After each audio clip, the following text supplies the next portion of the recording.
Greetings from Santa Fe, New Mexico, where we're having a beautiful summer morning after so much needed rain. Rain is pretty rare around here, so when it comes, everything greens up, at least for a little while, and it puts the scent of pine in the air. Very pleasant. But it's supposed to get hot again today and tomorrow, and then maybe some more rain. We'll see. We just concluded our spring book discussion group on Zoom. We are reading John Philip Newell's Sacred Earth, Sacred Soul. Newell is a Scottish spiritual teacher, former minister of the Church of Scotland. And in the book, he traces nearly 2,000 years of Celtic Christian spirituality from the ancient world to contemporary. The theme of the book is a theme of Celtic Christianity, of course, is God's presence within us and all around us, in creation, in people, and in each one of us. The question that we often discussed during this series was that how can religion be changed? How can Christianity be renewed to reflect this awareness rather than a God away, far off somewhere, to recognize the presence of God everywhere? At our last meeting, one of the members introduced a poem by Mary Oliver, who is a modern mystic, if you will, died just a few years ago, won the Pulitzer Prize and the National Book Award. This poem is a simple one. It's from a collection called Thirst, and it's simply titled Prayer. It doesn't have to be the blue iris. It could be weeds in a vacant lot, or a few stones. Just pay attention. Then patch a few words together, and don't try to make them elaborate. This isn't a contest, but the doorway into thanks and a silence in which another voice may speak. Oliver assumes that any place, any time, any situation is an opportunity for prayer because prayer is simple. As she says, patch a few words together and don't try to make them elaborate. This isn't a contest. Instead, she says, prayer is a doorway, an opportunity to be thankful, to be silent, and to listen in that silence. She echoes the medieval mystic Meister Eckhart, who says, if the only prayer you say is thank you, that's enough. They're both skeptical of knowing God with words, because God, in fact, is within us and all around us. That's how we know God. And we must be silent and listen and look around. Another important message in many of Oliver's poems is simply to pay attention. The poem, The Summer Day, from her book House of Light, repeats this. Who made the world? Who made the swan and the black bear? Who made the grasshopper? This grasshopper, I mean, the one who has flung herself out of the grass, the one who is eating sugar out of my hand, who's moving her jaws back and forth instead of up and down, who's gazing around with her enormous and complicated eyes. Now she snaps her wings open and floats away. I don't know exactly what prayer is. I do know how to pay attention, how to fall down into the grass, how to kneel down in the grass, how to be idle and blessed, how to stroll through the fields, which is what I've been doing all day. Tell me, what else should I have done? Doesn't everything die at last and too soon? Tell me, what is it you plan to do with your one wild and precious life?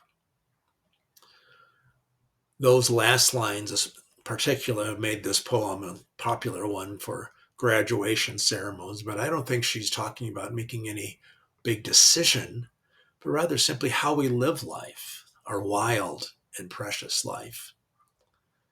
It's significant that in both poems, Oliver talks about prayer and paying attention, because that's what prayer requires, she says. It echoes the spiritual teaching many hear now of being present and being in the now. There's a popular idea that we can find God in nature, but we often think of something spectacular like the Grand Canyon or the Grand Tetons. But that's not the case, Oliver says. It's not just in the beautiful and intricate blue iris of the first poem, but in weeds or stones, if we'll pay attention. Because then we can discover the gift of life, the gift of the world around us, and respond with gratitude and with thanks.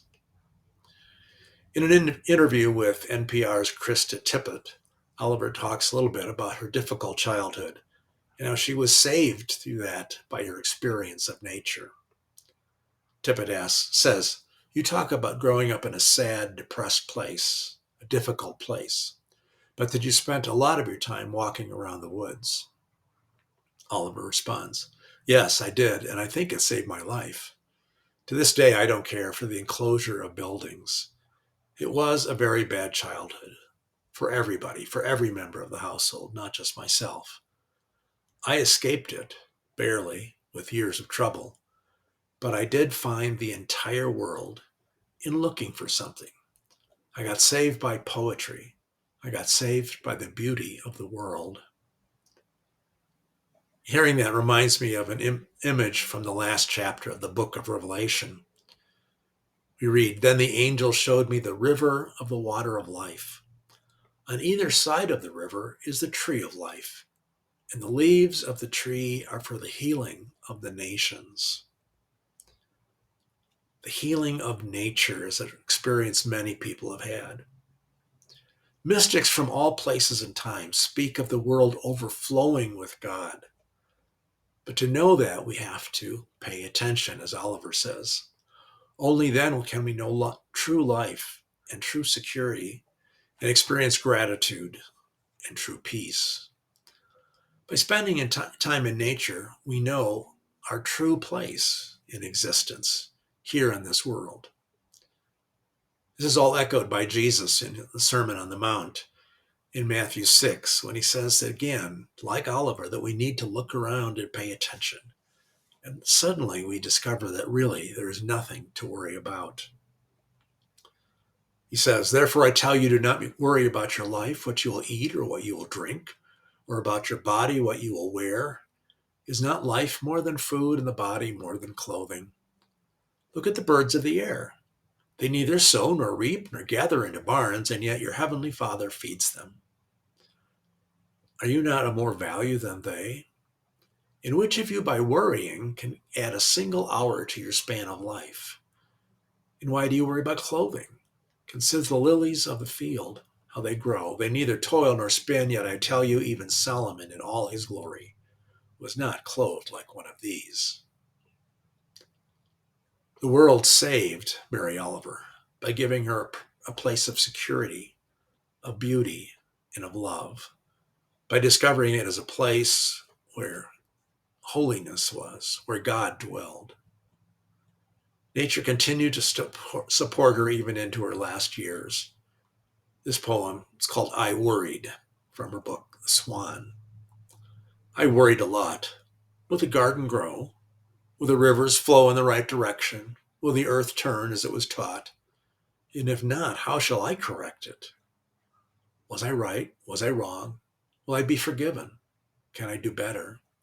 Will I ever be able to sing? Even the sparrows can do it, and I am, well, hopeless. Is my eyesight fading, or am I just imagining it? Am I going to get rheumatism, lockjaw, dementia? Finally, I saw that worrying had come to nothing, and I gave it up. And I took my old body and went out into the morning and sang. The last few blog posts I've written about the failure of worship today. Oliver, I think, is pointing to the problem.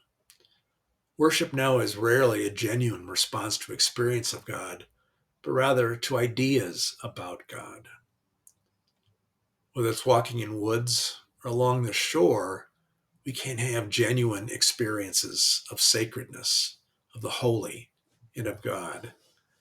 And when we've really ingested those, then we too, like Oliver, will go out and sing. Thomas Aquinas, the great medieval theologian, said Revelation comes in two volumes, nature and the Bible.